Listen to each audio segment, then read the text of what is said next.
അപ്പോൾ നമ്മുടെ കുടമുല്ല നല്ല വിടർന്ന് നല്ല സ്മെല്ല്.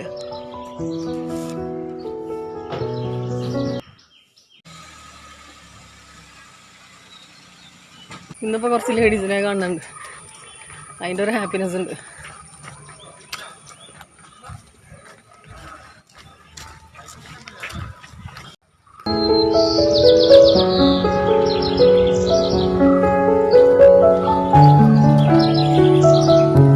മരങ്ങളുണ്ട് കേട്ടോ, മരങ്ങളും പൂക്കളും, അതിൻ്റെയൊക്കെ സ്മെല്ല് നമുക്ക് ഫീൽ ചെയ്യാൻ പറ്റുന്നുണ്ട്.